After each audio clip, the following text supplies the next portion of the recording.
seterusnya. Kita melihat ayat yang keempat, wallaili idza yaghshaha, wallaili idza yaghshaha. Okey. Apabila disebut wallaili idza yaghshaha, yakni demi malam apabila dia menutupi, yakni setelah siang matahari terbit dan matahari tenggelam naik pada bulan, pada ketika itu malam, dan malam apabila dia menutupi. Bila wallaili idza yaghshaha, pada malam yang menutupi dan keadaan menjadi gelap gelita. Kemudian Allah kata was-samaa'i wa ma banaha. Sama juga wa ma banaha. Perkataan ma dan ma yakni membangunkan. Ayat ulama juga berselisih pandangan tentang perkataan ma sehingga menjadi dua maksud kat sini. Yang pertama, ma masdar, yang artinya demi langit dan demi bangunan langit itu yang tinggi, yakni langit itu kedudukannya tinggi. Sebahagian yang lain menyatakan ma di sini adalah mausulah, sehingga artinya menjadi demi langit dan demi yang menegakkan langit. Siapa yang menegakkan langit, yang mencipta langit? Tidak lain tidak bukan Allah Subhanahu wa taala. Sebab itu was-samaa'i wa ma banaha, demi langit dan kedudukannya yang tinggi. Sebahagian para ulama menyatakan was-samaa'i wa ma banaha, demi langit dan yang menciptakan ketinggian langit itu, yakni Allah Subhanahu wa taala. Kemudian Allah kata wal ardi wa ma tahaha, dan demi bumi dan penghamparannya. Dalam ayat ini tersebut, perkataan ma juga menjadi satu perbahasan di kalangan para ulama. Ada yang kata demi bumi dan bentangan bumi tersebut. Kemudian ada yang kata demi bumi dan juga ma wa ma tahaha, yakni yang menghamparkannya adalah Allah Subhanahu wa taala. Dan demi bumi dan demi yang menghamparkan bumi, yang membentangkan bumi, iaitu Allah Subhanahu wa taala.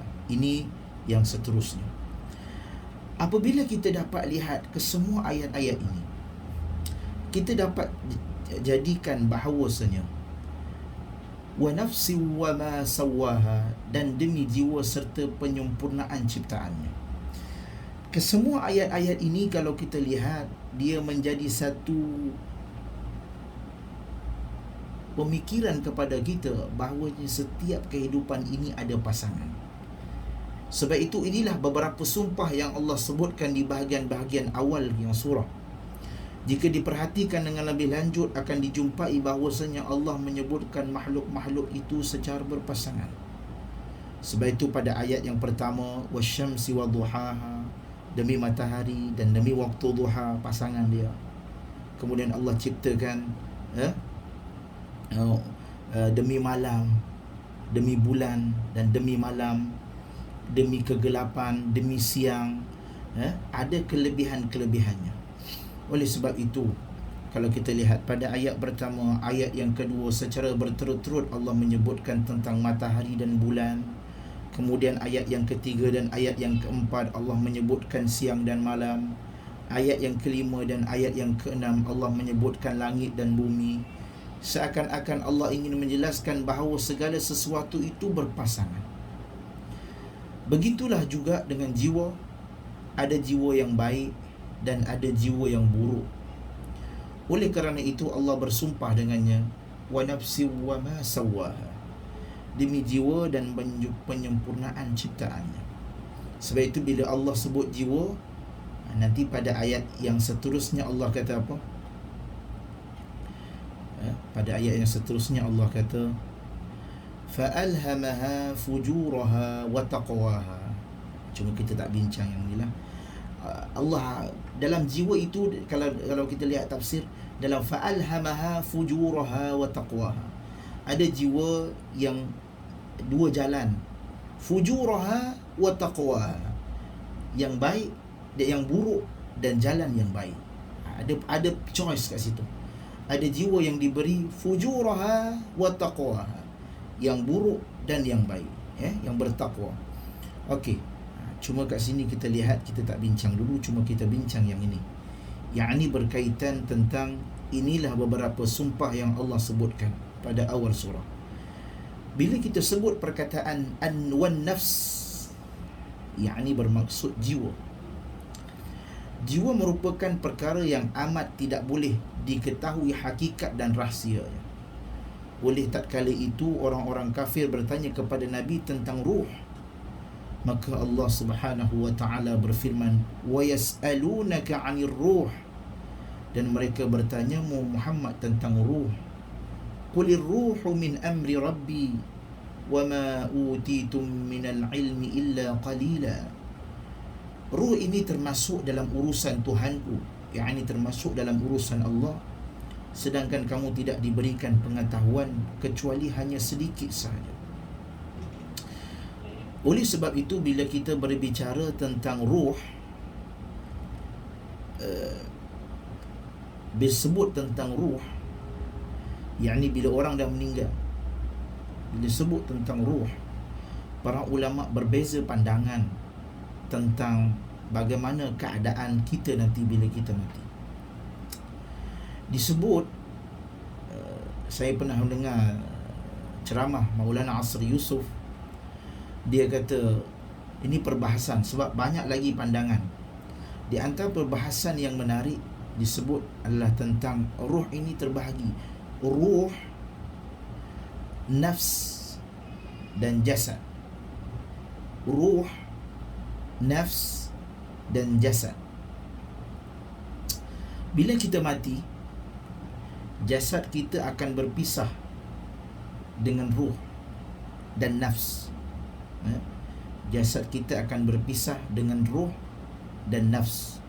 Bila kita mati, wafat kita, meninggal kita, jasad kita akan dimamah bumi. Hancur jasad kita. Jasad kita hancur. Jasad kita telah hancur. Lalu kalau kita lihat ruh dan nafs ni, sebab kalau kita tahu syurga ini ditentukan setelah kiamat. Setelah kiamat itu baru masuk syurga. Tapi ada hadis yang Nabi sebut apabila sahabat tu tanya, lepas aku mati ni aku masuk mana? Nabi kata masuk syurga. Yang kita faham syurga, syurga tu adalah sebab kita tahu syurga akan dihisap selepas kita melalui hari kiamat, hari kebangkitan, kan? Baru masuk syurga. Syurga yang disebutkan ini adalah syurga yang diletakkan padanya adalah an-nafs dan juga ruh. Nafs dan juga ruh. Yakni kan ada hadis yang Nabi lihat para sahabat nampak sahabat yang putus kedua belah bahunya kerana perang diganti dengan sayap. Nabi nampak lihat para sahabat di syurga. Pada ketika itu kalau kita lihat syurga ni, kalau kita lihat kita dibangkitkan dulu baru masuk syurga. Syurga ini syurga yang hanya ditempatkan padanya adalah ruh dan juga nafs. Sebab itu dipanggil wahai jiwa-jiwa yang tenang. Ya ayatuhan nafsul mutmainnah. Wahai jiwa-jiwa yang tenang. An-nafs, kullu nafsin dha'iqatul maut. Setiap yang bernyawa pasti akan menyelesai mati. Tapi ruh bab yang lain. Para ulama bincang panjang mengenai hal ini. Kemudian bila kita bangkit nanti, bila kita masuk syurga, di hari kiamat nanti barulah kita disatukan semula, jasad, ruh dan nafs, seperti mana kita hidup sekarang ni. Seperti mana kita hidup sekarang ni. Disatukan balik. Sebab itu kalau kita lihat, bila kita masuk syurga nanti dalam keadaan sempurna. Bila kita dikubur nanti di alam kubur, dia panggil al-hari akhirat, jasad sudah tidak ada, cuma yang ada nafs dan ruh. Maksudnya tidak sempurna daripada jasadnya. Tidak sempurna. Ini perbahasan para ulama tentang ruh. Banyak lagi perbezaan.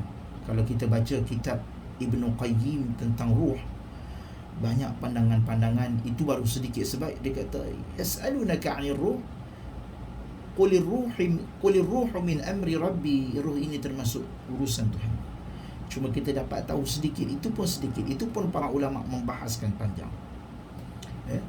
Cuma kalau orang mati boleh tak datang jumpa? Tok ikut datang jumpa, tiba-tiba suami kita meninggal, kita pun jumpa kelibat dia, nampak kelibat lah. Boleh ke roh jumpa, turun ke bumi?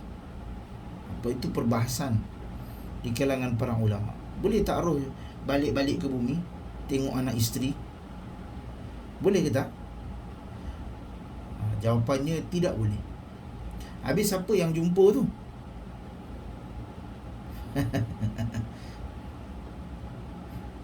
Okey. Kadang-kadang kita jumpa kan, kadang-kadang tadi nampak macam kelibat, ataupun dia panggil roh datang. Dia bukan roh. Roh tidak boleh. Bila orang yang mati, dia panggil qarin. Setiap daripada kita ni lahir bersama-sama dengan qarin. Qarin ni apa? Qarin ni dalam bahasa pasalnya kita panggil jin pendamping. Kita ni ada jin pendamping yang akan menghasut kita untuk melakukan kejahatan. Jin pendamping. Sebab itu bila kita meninggal tiba-tibalah, contohlah Puan Azura, suami dia meninggal. Contoh saja Contoh, Puan Azura, suami dia meninggal. Bila suami dia meninggal, tiba-tiba malam tu dia dengar suami dia ketuk pintu. Macam seram pula cerita ni tapi bukan seram, ni andaian saja. Ada ketuk pintu, dia kata suami balik ni, dengar. Itu bukan roh suami balik, bukan. Itu adalah qarin. Maka bacalah a'udzubillahi minasyaitanirrajim, kerana roh tidak akan balik. Kan dalam ayat Al-Quran Allah sebut roh ni nak balik. Dia ni nak balik, nak bagi tahu bini tentang banyakkan bersedekah. Fa asaddaqu, kami nak bagi nak balik ke dunia Nabi, tapi Al-Quran kata, Allah kata tak boleh balik dah. Sebab itu dalam hadis Nabi sebut, bila mati seorang anak Adam, terputus. Dia